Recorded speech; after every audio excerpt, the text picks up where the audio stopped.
Good morning अभ्यासक मित्रमैत्रिणींनो, MPSC लक्ष या यूट्यूब चॅनलवर तुमचे स्वागत आहे. आज 8 एप्रिल 2019 आणि तुमच्यासाठी घेऊन आलेलं आहे आजच्या महत्त्वाच्या चालू घडामोडी MCQच्या फॉर्मॅटमध्ये. MCQ तर आहेतच, सोबतच यामध्ये तुमच्यासाठी जे डिटेल ॲनालिसिस आहे न्यूजचं ते सुद्धा आपण करतो आहे. आज वृत्तपत्रामध्ये तशा बातम्या फार कमी होत्या, परंतु सर्व सोर्सेसमधनं तुमच्यासाठी या कलेक्ट करून आणल्या आहेत. तर फार वेळ न करता आपण लवकरात लवकर सुरुवात करूया. पहिली जी बातमी आहे PIBच्या माध्यमातून आपण कलेक्ट केलेली आहे. नुकतीच कोणत्या देशाच्या नौदल प्रमुखांनी भारताला भेट दिलेली आहे? सौदी अरेबिया, ब्रिटन, कतार की रशिया? तर सध्या कतारचे नौदल प्रमुख हे भारतात आले आणि बरेचसे करार त्यानंतर भारताचे जे आहेत ते त्यांच्यासोबत करण्यात आलेले आहेत. बऱ्याचशा गोष्टींवरती चर्चासुद्धा करण्यात आलेली आहे. तर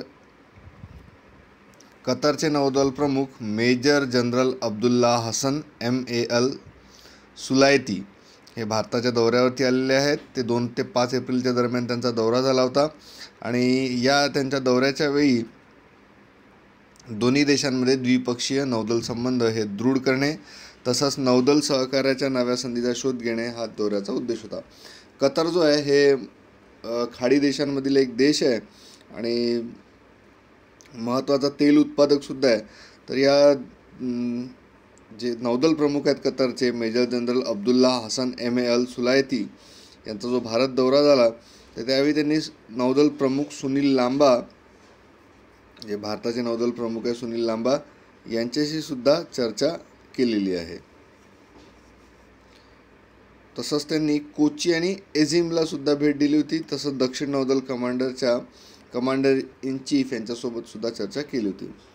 तुम्ही आपलं चॅनल MPSC लक्ष आतापर्यंत सबस्क्राईब केलं नसेल तर सबस्क्राईब करा. सोबत बेलचे आयकॉनसुद्धा क्लिक करा. इथे जो तुम्हाला MPSC लक्षचा लोगो दिसतो तिथेसुद्धा क्लिक करून तुम्ही आपल्या चॅनलला सबस्क्राईब करू शकता. या व्हिडिओच्या नोट्स ज्या आहेत त्या तुम्हाला आपल्या टेलिग्राम चॅनलवरती मिळतील. सर्व स्पर्धा परीक्षांसाठी उपयुक्त असं आपलं चॅनल आहे. संयुक्त राष्ट्राने म्यानमारमध्ये कोणाची नियुक्ती तपासणी प्रमुख म्हणून केलेली आहे? संयुक्त राष्ट्राच्या माध्यमातून इन्व्हेस्टिगेशन चीफ म्हणून कोणाचा नियुक्त करण्यात आला आहे? निकोलस कोमजियान, अँड्र्यू फ्लिंटॉफ, अँटोनियो गुटारेस की किम जॉंग इल? तर ही जी नियुक्ती झाली आहे ही निकोलस कोमजियान यांची झाली आहे. अँड्र्यू फ्लिंटॉफ हा इंग्लंडचा क्रिकेटपटू आहे. अँटोनियो गुटारेस हे संयुक्त राष्ट्राच्या आमसभेचे महासचिव आहे. किम जॉंग इल जे आहेत हे उत्तर कोरियाचे होते. तर म्यानमारच्या इंडिपेंडंट इन्व्हेस्टिगेशन मेकॅनिझमसाठी म्हणून जे आहे यांची नियुक्ती करण्यात आली आणि ही अँटोनियो गुटारेस यांनी केलेली आहे, निकोलस कोमजियान यांची. हे जे आहेत म्यानमारचे पहिले असे प्रमुख असतील इन्व्हेस्टिगेशन प्रमुखचे. आणि ह्युमन राईट्स काउन्सिल जे आहे या ह्युमन राईट्स काउन्सिलच्या माध्यमातून जे म्यानमारमध्ये ह्युमन राईट्स काउन्सिल स्थापन करण्यात आलं आहे सप्टेंबर 2018मध्ये. त्याचे प्रमुख म्हणून कोमजियान यांची निवड जी झाली आहे, निकोलस कोमजियान यांची नियुक्ती करण्यात आलेली आहे. पुढील प्रश्न, फिफाच्या कार्यकारिणीमध्ये म्हणजे एक्झिक्युटिव्ह काउन्सिल जे आहे, फिफा म्हणजे फुटबॉलची जी असोसिएशन आहे इंटरनॅशनल असोसिएशन, याच्या एक्झिक्युटिव्ह काउन्सिलमध्ये निवड झालेले पहिले भारतीय कोण आहेत? ऑप्शन्स आपल्याला दिले आहेत: शरद पवार, प्रफुल्ल पटेल, राज्यवर्धन सिंग राठोड की शशांक मनोहर? तर याच्यामध्ये जी निवड झालेली आहे ही प्रफुल्ल पटेल यांची झालेली आहे. प्रफुल्ल पटेल जे आहे भारतीय फुटबॉल महासंघाचे सुद्धा अध्यक्ष होते. शरद पवार यांची नियुक्ती झाली होती ती ICCचे अध्यक्ष म्हणून झाली होती. राज्यवर्धन सिंग राठोड हे ऑलिम्पिकमध्ये सिल्वर मेडल विजेते आहेत आणि सध्या भारताचे क्रीडा मंत्रीसुद्धा आहेत. शशांक मनोहर हे ICCशी रिलेटेड आहेत. तर फिफा फुटबॉलशी रिलेटेड जे आहे त्याच्यामध्ये प्रफुल्ल पटेल यांची नियुक्ती करण्यात आली आहे फिफाच्या एक्झिक्युटिव्ह काउन्सिलमध्ये.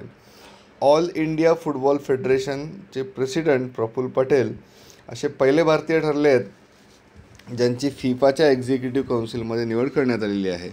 तर ऑल इंडिया फुटबॉल फेडरेशनचं जे पहिले व्यक्ती आहेत आणि त्यांना जे आहे या एक्झिक्युटिव्ह काउन्सिलमध्ये येण्यासाठी 46 पैकी 38 मतं मिळालेली आहेत.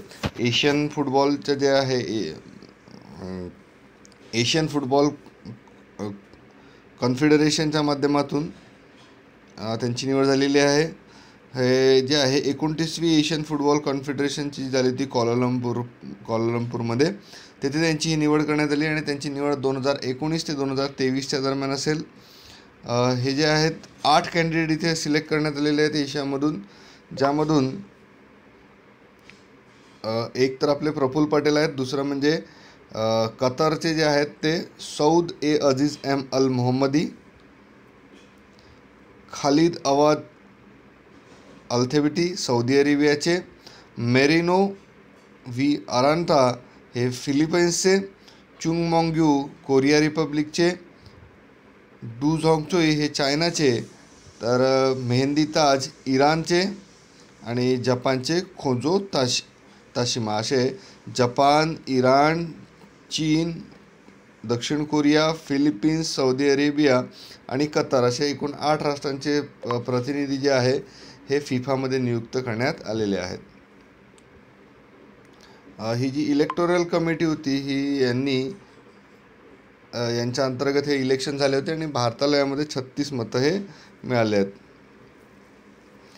यापूर्वी प्रफुल्ल पटेल जे आहेत हे senior vice president Asia football confederation ज्याला म्हटलं तर AFCचे हे व्हाईस प्रेसिडेंटसुद्धा होते. आता त्यांची नियुक्ती झाली आहे ती एक्झिक्युटिव्ह काउन्सिलमध्ये झालेली आहे फिफाच्या. फास्ट इंटरनेटसाठी 3000 उपग्रह कोण सोडणार आहे?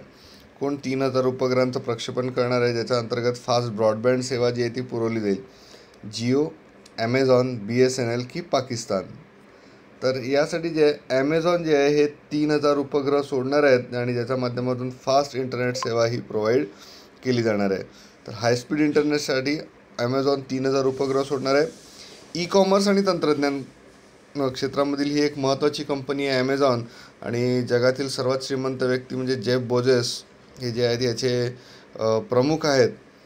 तर त्यासाठी ही कंपनी अंतराळामध्ये 3000 उपग्रहांचं नेटवर्क जे आहे ते स्थापन करणार आहे ब्रॉडबँड इंटरनेटसाठी ॲमेझॉन कंपनी. जगप्रसिद्ध उद्योगपती जेफ बेझोस यांच्या स्पेस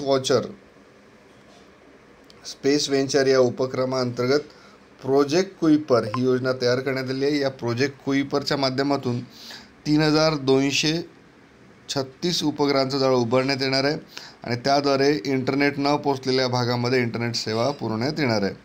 यासाठी जी जाहिरात आहे की ती ॲमेझॉननं नुकतीच दिलेली आहे आणि या प्रकल्पाबद्दल जी माहिती आहे, प्रोजेक्ट कुइपर हे एक मोठा प्रकल्प आहे, अब्जावधी रुपये यासाठी खर्च असणार आहे. प्रोजेक्ट कुइपर हे एक नवं पाऊल आहे.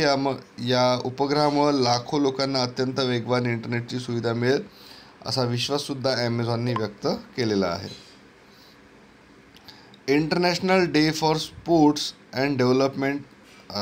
फॉर डेव्हलपमेंट अँड पीस हा कधी साजरा केला गेला? 5 एप्रिल, 6 एप्रिल, 7 एप्रिल की 8 एप्रिल? तर international day for sports and development हा 6 एप्रिलला साजरा केला गेला. आंतरराष्ट्रीय दिवस आहे खेळाच्या प्रती, हा 6 एप्रिलला साजरा केला गेला.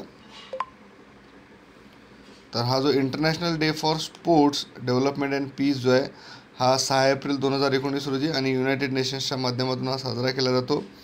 The day comment the inauguration of first ever Olympic games in modern era in Athens. म्हणजे हा साजरा केला जातो अथेन्समध्ये जे पहिले ऑलिम्पिक झाले होते, जे मॉडर्न ऑलिम्पिक आहे ग्रीसमध्ये 1896मध्ये, त्याच्या स्मृतिप्रित्यर्थ साजरा केला जातो. याद्वारे जगामध्ये एक अवेअरनेस पसरवला जाईल, जनजागृती केल्या जाईल. त्याच्या अंतर्गत स्पोर्ट्स म्हणजे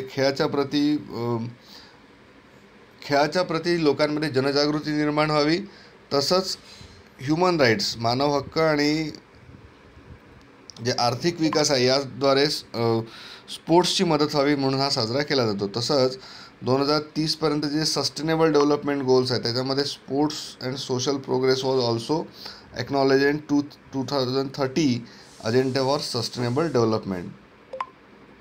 तर खेळाच्या प्रती जे आहे लोकांची जनजागृती व्हावी म्हणून हा दिवस साजरा केला जातो. तर 23 ऑगस्ट 2013 पासून संयुक्त राष्ट्राच्या आमसभेने 6 एप्रिल हा दिवस साजरा करण्याचं ठरलं होतं. त्यानुसार 2014 पासून दरवर्षी हा दिवस साजरा केला जातो.